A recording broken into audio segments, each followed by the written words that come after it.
Hey guys, so for our combination today, we're going to be doing lunges, jumping jacks, and calf raises. So the first two will be a skill review.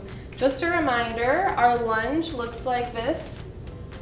One foot in front of the other. Okay? And then our jumping jacks, like we've done before, look like this.